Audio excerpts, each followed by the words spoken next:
My name is Anne-Marie Moore. I'm COO here at Media Sonar. I am joined by Chuck Brooks and one of my work colleagues, Rob Murray. So real quick, in case you aren't aware, Media Sonar is in what we call the digital risk assessment business as it pertains to web intelligence. So finding risk exposures pertaining to digital assets in the fundamentally open web, so social, surface, deep, and dark web. The whole topic for today is quote unquote topical, particularly in today's world. And your Rob and Chuck are going to be great resources in terms of this conversation to kind of share some, we hope, some good takeaways related to the dangers of digital footprints. Now, Chuck has like a pedigree of awards and followers, et cetera. He was named top tech person to follow in LinkedIn, cybersecurity person of the year. He's cited as a top 10 global tech and cyber expert, an influencer. He's a Forbes writer. I think he just also got named some kind of leader and award receiver yesterday. We were just talking about it before the webinar. So Rob or Chuck, we couldn't be more grateful to have you. And to add to that, you are also a professor at Georgetown University, which is cool stuff. Rob Murray is, as I mentioned, one of my Media Sonar colleagues. He is a product manager extraordinaire, definitely a domain expert at all things and many things web and threat intelligence, which is well complemented by some field experience in the areas of security. So thank you for joining us. Really hope we have MSPs, individual analysts, and corporate decision makers alike who are participating or looking for getting some insights from this webinar. So the best way we thought to kind of kick this off was I'm going to hand it over to Rob just to kind of set the stage with a story. So like Anne-Marie said, like my name's Rob. I get the pleasure of sort of starting us off here, right? And I guess the highest order question I can ask anybody joining a webinar on digital or information footprints is, what the heck is that? What is a footprint, right? Especially in terms of a modern criteria. So let me start with the generalist statement, okay? Just so we're all on the same page. When I say digital footprint, what I'm really talking about is any interaction, okay? Any impact we have when traversing our digital lives. So as Anne-Marie said, I'm going to tell a little bit of a story. Why? I believe realistic day-to-day anecdotes are far more effective at teaching than me just reading off some sort of definition here, okay? So let's imagine the modern world we live in. Okay, so especially after the last 3 to 4 years, right? We live in a dynamically different corporate environment. So, take anybody like me, like you, right? Maybe we work in a hybrid work environment, maybe work in a completely remote work environment. But that being said, let's just pretend, right? I work in a hybrid environment. Sometimes I'm in the office. Today, it just so happens to be that I'm working at home. Right. So what does that mean to me? Well, whether I'm working on work devices or maybe some personal devices, maybe your workplace allows for that. I'm doing, I've got logins to things like Twitter going, Facebook, maybe the LinkedIn there. I'm a developer, maybe. So I've got things like GitHub or things like Pastebin that I use to sort of share around code and whatnot. Right. At the end of the day, though, there's this mixture of my personal and business life. Monday to Friday kind of deal because of my working situation. So in all those interactions, right, like when I sign into, say, a personal device, but I log into, say, a corporate system, how does that impact my footprint for both myself and my organization, right? And why does that matter? Well, at the end of the day, like all these innocuous things that we do, right? Like, again, I'm on LinkedIn. You're all on LinkedIn. You guys found this webinar via LinkedIn. It's the thought that we're not really thinking about how those things impact our sort of footprint, right? Our impact on the internet. So again, I'm working from home. I'm hybrid, right? So maybe I just so happen to make a mention on my Twitter or X, whatever we're calling it these days, that I work for a certain organization, okay? Or maybe my work email is on my Facebook or even my personal email. It doesn't really matter. Just the information that identifies me related to an email address, right, is found on my Facebook. While I'm also, yes, logging into corporate systems, I might have things like malware on my private, on my personal devices that while I'm logging into my corporate networks, those credentials are being captured by things like loggers or browser log captures, right? Things like Raccoon and whatnot that are out there. My LinkedIn is being looked at by not only you guys, my professional followers, right, who might want to join a webinar one day, but also people trying to do reconnaissance. Who do I work for? How long have I been working there for? Who else do I work with, right? And all these little breadcrumbs are collected at the end of some trough by some bad guy somewhere that help, take those credentials that have been logged in my personal device, gets added to a giant list or a giant package of data that is then correlated based on the fact that I work for a particular organization. And all that information is then taken, put into some document that's then sold on the dark web for gasp, $5 to $10 USD, right?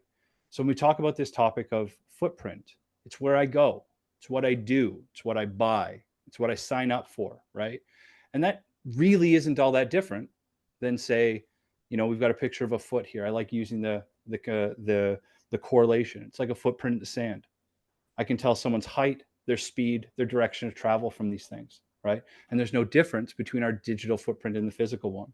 And really, that's what I want you to keep in mind as we kind of traverse through this, that it's in the innocuous things that we're doing, we are always leaving something behind. We are always indicating more information than the innocuous I clicked buy or I clicked sign in. Okay, that's great. So I'm going to move on to the next aspect of that, because kind of Chuck's going to take it to another level. My takeaway from that too, Rob, is that human element of the organization is really becoming very, very much a part of, or should be in the foray of consideration when you're looking at external attack surface for sure. So Chuck, what do you have to say? Well, first of all, thank you for inviting me here. It's a pleasure to really speak on a topic that I think is really pertinent, particularly when we're in Cybersecurity Awareness Month. And our digital footprints is something we sort of take for granted, but now I think people need to recognize, really, in the world we're living in, which is a hyper-connected internet that's expanding in Malthusian terms every day. We're all vulnerable, and we all have a long list of vulnerabilities that are out there and being shared, whether you're in a business right now or an individual, or whether you're even in government. Everything is out there and it's being exploited.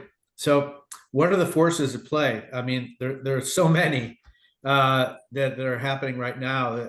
Of course, the conversation in hand and in almost every cybersecurity circle right now is artificial intelligence and the way it's impacting cybersecurity for good and bad.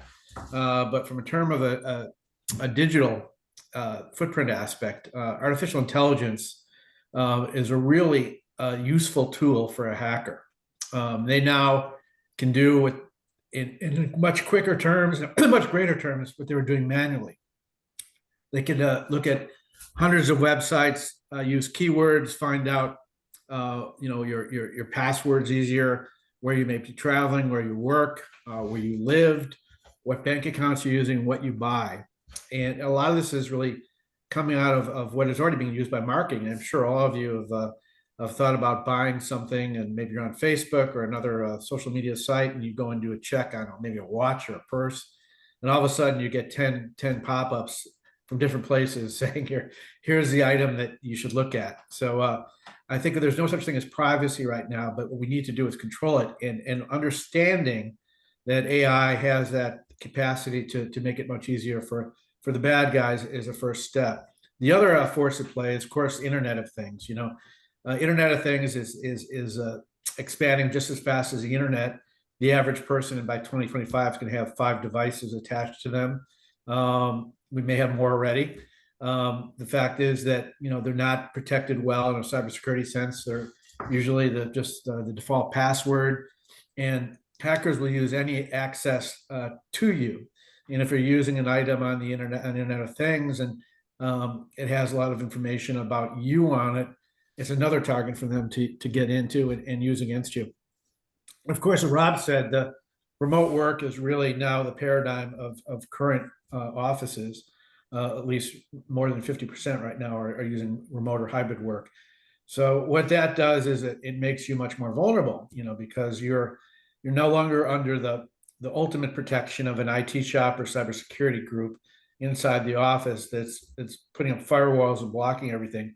You depend on your own routers and your own networks to secure, and often you also looking at what the boundaries are where you're going to a cafe or something working on your work stuff.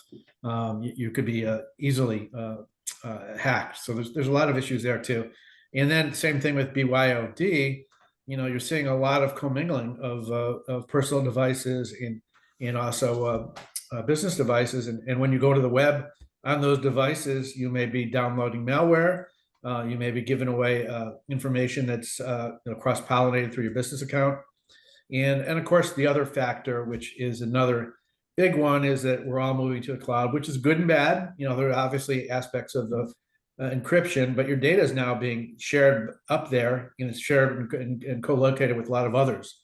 So for a sophisticated hacker like a nation state, for instance, or a criminal hacking group that has a lot of resources, cloud's a target too, and all that you've done in your digital footprint is up there and available. So just a summary, I mean, these are all forces that are impacting our world, and we don't think about them very often, but that is why our digital footprints are expanding so greatly, and that's why we have to be very aware of all these elements when we're dealing with trying to secure our privacy. Yes, for sure. So we talked about the forces at play, and then I'm sure as Chuck's talking and Rob's talking, everybody's minds are going, okay, yeah, we all know that. Here's some of the challenges, and maybe Rob, you want to speak to it a little bit? Yeah, absolutely. And I'm going to go back to your sort of summary comment, because I want to adhere to it. You guys see 3 images here up on the slide. I do want to focus on the bookends. I think everyone here who's been in the security industry for more than, I don't know, a couple hours probably has heard the problem of the middle one. Okay. Probably ad nauseum. We all know we don't have enough people, time, or money. Okay. It is going to be a problem that affects digital footprint management, much like it affects a network security. Okay. So I don't want to harp on that one. I want to spend most of my time actually talking about the uncomfortable conversations of the other two. Okay. So digital footprint. Okay. We've made mention of organization and individuals, and that's where I kind of want to touch this first one. Okay. This employee privacy versus organizational accountability. Okay. And however we want to, term those things, but there is an uncomfortable conversation to be had, right? Like, we live in such a interconnected, like Chuck said, like there's nothing that we do without the internet these days, or some sort of, SaaS based sort of connection or idea. And that's really important to kind of understand that, my social media accounts, or where I go on the internet as I do work, or what I sign into for work, right? Like, where is the dotted line where it is my responsibility to manage all of that versus the need for my organization to control or meter what I'm allowed to do as it affects my organization, right? And the real crux of that problem is it's no longer like, oh, I go to my 4-walled building and I only use my work devices and whatnot. We just sort of set the stage that all of that's getting kind of blurry. So is that conversation, right? Like what I say on Twitter, when does that become a problem for my organization, right? And let's also be frank, like, those one-liners like you see on people's Twitter or like Facebook accounts, like my opinions are my own and not of my organization, do not matter. Okay.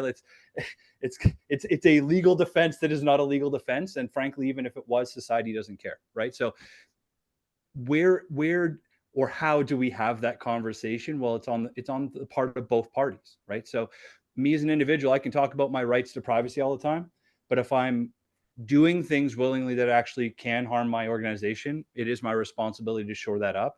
It's also the responsibility of my organization to know where to meet in the middle, and to also be okay with the cost of doing business, right? Like we can't turn industry into some sort of, authoritarianism sort of situation. There has to be an allowable sort of give and take on that, right? But it's not fully, the privacy of the individual versus go screw yourself, my organization. There is a teamwork element there.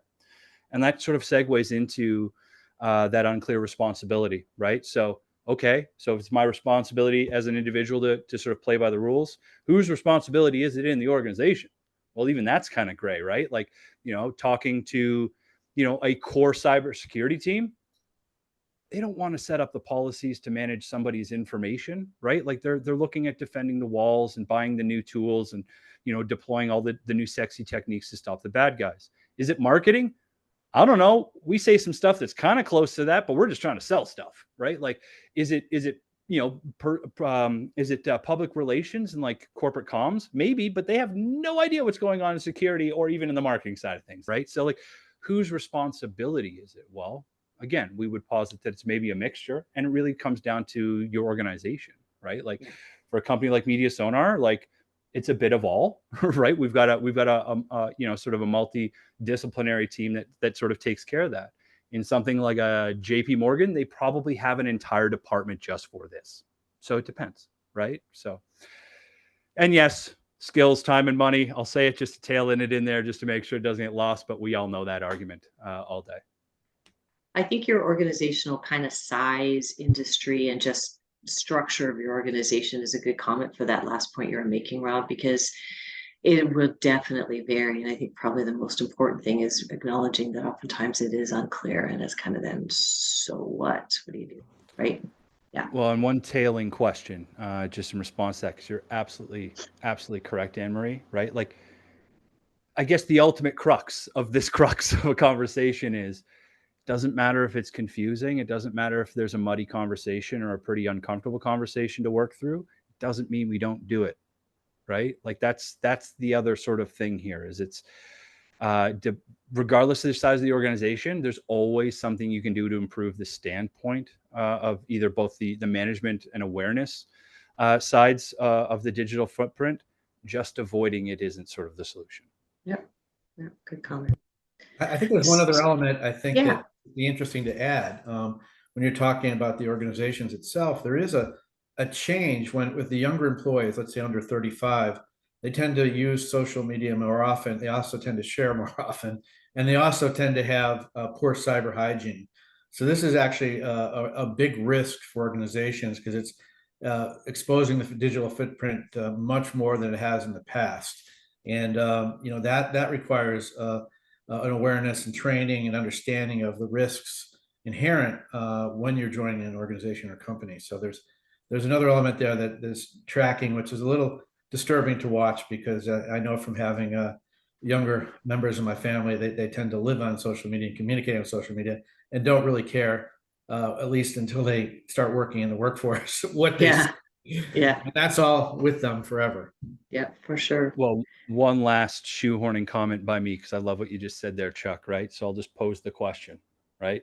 I think all of us would be innately aware of someone repetitively following us to our front door, right? Like in the physical world. Yet none of us really ever stop to think who's following us when we go to Amazon, right? Like and the two things are the exact same, right? And it goes back to that hygiene and how we think about these problems. Yeah, and this is very much a question, a topic of hygiene. I'm going to let Chuck take the lead on this because, again, this speaks a little bit to what we want all of us to take away as far as, okay, the challenges of managing digital risk and the so what. Yeah, this is great because actually I teach a course on risk management in the cybersecurity risk management graduate program at Georgetown. So I'm very familiar with the ideas and the concepts of risk management, which really needs to permeate everything we do in life. And the first item, the bullet here, build an organizational digital risk exposure inventory. This is really zero trust. This is what the government came out with last year. Because we just don't know what's in our inventory. We don't know what devices, we don't know who's connected to these networks. So that's really something that's really important. And then establish and agree on an understanding of acceptable risk. That's another good item to look at because every industry and every company is different. They have different roles, different sizes, different budgets, different capabilities, different degrees of cybersecurity. So you have to have a risk management program that mitigates the biggest threats maybe that you can afford to mitigate and has backup and incident response and all that in it and also understand it. And so that makes a lot of sense. And the third thing is what Rob just talked about, organizational responsibility for digital risk, is really, I think it's the whole C-suite nowadays and all the departments, because exactly what you were saying is, and cybersecurity is no longer just a cost item. It's whether you're going to survive or thrive in the marketplace. And if you don't understand what your digital footprint is and how vulnerable you're out there from as a starting point, you can't go back and correct things. So you need to do this in a very organized manner, and that's really critical. And I think to get people thinking about digital risk in this digital world we live in right now, really is, if you're going to talk about any benefit of cybersecurity awareness, that's it. We have to, every time we click, every time we do something, every bot that follows us, we need to know about it. So that's a good slide, and I may even use this one for my class. Before we segue into the next slide, I just to pick up on what Chuck has just covered as a topic. For me, it doesn't matter what size of organization you are related to this, particularly in today's times. I mean, some of those cybersecurity stats, SMB is just such a significant target when it comes to cybersecurity criminals, so to speak, and probably the most at risk. And I think that that's an important kind of comment to make, because, C-suite may just be the one C in a small company, and, working with their team or, their departments to make sure that last bullet is still addressed. We still need to at least understand what our appetite is, and if we're going to take some form of responsibility or oversight, making sure we know where that is. I would also suggest that this slide, for any MSPs that are out there, it's a great conversation starter with your customers. If you aren't in kind of the assessment business with them, it is a great way to start a conversation related to where they are at, what service opportunities may be out there. If you're not doing managed security services for them, starting to talk a little bit how you can co-build a plan together. It's just a great opportunity in my mind. So now we're going to move to, let's say you've done all of this, and we all have to acknowledge that at the end of the day, all risk might be acceptable to the organization, right? That is a choice, always, and it's oftentimes constrained by that time, resources, and money thing, and you just make that decision. The only piece that we want to leave with you, as we're all focused, though, as from a strategic thought perspective for your company, whether you are an MSP serving these clients or whether you are an end user customer, making sure that with that informed risk, you recognize what may not happen for you, or what some of the downsides are. Will you experience barriers to growth because you are with customers who are just like, you don't want to do business with you if you don't have certain standards in place? If in fact you are breached, or there is something that gets out there that customers are aware that something has happened to you from a cyber risk perspective, what have you done to the trust with those existing customers that you actually have in your book of work? The true, pure, bottom line financial consequences to you as an organization. Now, sometimes it's not the being breached that costs you, it's the fixing the breach, obviously, that cost you, but sometimes it's also just true hard dollars that you lose. We all know this, but these are 4 important quadrants of, quote unquote, doing absolutely nothing, which I believe that probably nobody on this call is not doing nothing. The other one in the bottom right, though, I think is also really important, because it's becoming increasingly more regulatory overall, whether it's from a compliance perspective, whether if it's you have to address it from an insurance side of things. I know for us, for Media Sonar, we've absolutely gone through a number of RFPs, proposals, and signing contracts with customers where we have very specific cyber insurance requirements for doing business. And then, clients are just writing it into their T's and C's. So it's a true table stakes perspective. And obviously that plays into barriers to growth and all that stuff. But I think these are really 4 important kind of pillars of consequence that everybody should be thinking about when they're trying to balance and calculate what their acceptable risk is. So related to that, one of the things we wanted to just very quickly kind of talk and share with you is Media Sonar does actually have, and this is just the one plug, we do actually have a fairly cost-effective way of, whether you're an MSP starting a conversation with a customer or just you're an end user customer and you're thinking, okay, how can we just kind of create some noise or understand the noise that's out there related to digital footprints to help inform whether we really need to do anything. And Media Sonar actually offers a digital risk assessment service, and it's a report. I'm going to let Rob, wrap it up, just talking with folks a little bit about what that report entails and kind of a little bit why we brought it to market. Yeah, sure. And I will keep this one brief. It is the one marketing plug, but it's because it pertains here, guys. So this product, digital risk assessment. Okay. So I want to harp on, or I guess attach this to two different words that have come out in the last sort of comments from Anne-Marie and Chuck, right? So we've got this concept of awareness Chuck brought up, and then this concept of choosing your risk or choice. Okay. Out of Anne-Marie. And I really want to sort of use those as the basis for digital risk assessment. So it is a report. It is a baseline, or what we consider a baseline awareness-based report on multiple factors of what we consider possible inroads or pieces to the digital puzzle, whether it be individuals or organizations, right? So is it as deep as something like a pen test report? No, because a pen test is very niche for a specific purpose, right? Test network defenses. Digital risk assessments, taking the outsider's view in, okay? Not an internal one. So we use OSINT techniques, external tools, general, just again, OSINT collection efforts to, at a very entry level, categorize or catalog any one organization or individuals or a mixture of the two's digital footprints and the risks that are born from those things. Okay. So whether it be, internal employees' conversations on or comments on the web that we can find that disparage their own company, thus leading to reputational risk, or it's threats of violence from an external actor towards, say, some C-level at an organization out there.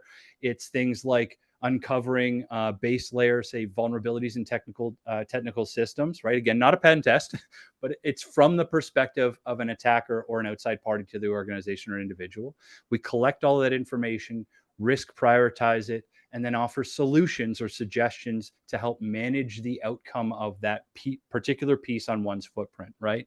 When we find things like emails on breach lists, we give full sort of suggestions on, one, what to do as a result, and two, how to then sort of play cleanup afterwards, right? Just as an example. As you can see here on the slide, we cover everything from exposures of data, and whether that be private or public data, things like, yes, breaches and leaks of secured data or just information, things like threats of violence or implied threats of violence, as well as reputational damage. These things are basically all in play in everyone's sort of organizational lives day to day. So it's why we look at it from that perspective. And again, the entire effort, the entire point of that is nothing changes without knowing what your problems are in the first place. And especially for, say, MSPs or mid-size companies, right? Like, you can't just be throwing money at whims or experiments, right? Just thought experiments. These sorts of reports help one, for MSPs, start those conversations with their customers saying, like, this is why you need to do that.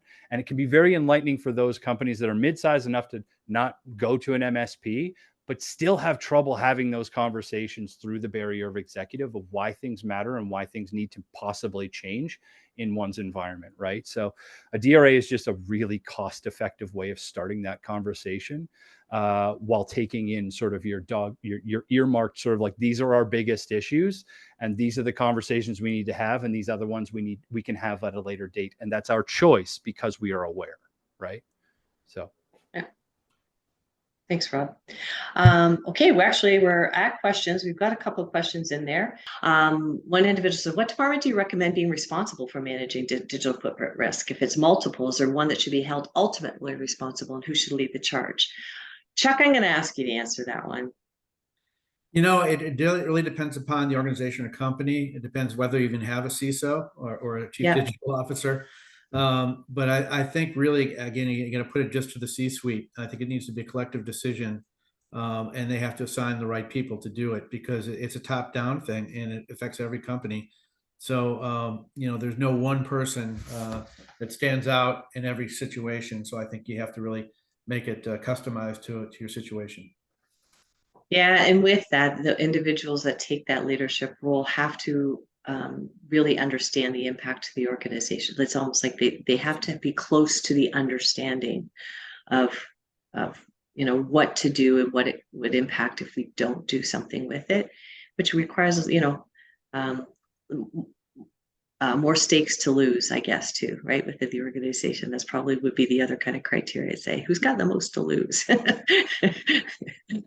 um, if an MSP is managing an organization's digital footprint risk for them, what role does the client organization have to play to help their digital footprint hygiene?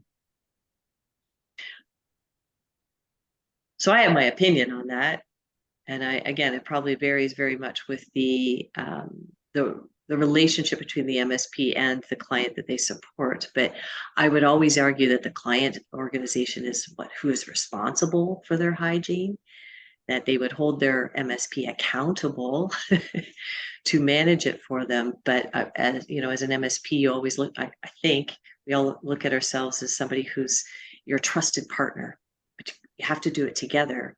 And an MSP is going to put in place recommendations, practices. They're going to track things, and basically hand it to their client when it comes to this type of stuff and say, these are the actions that you must take.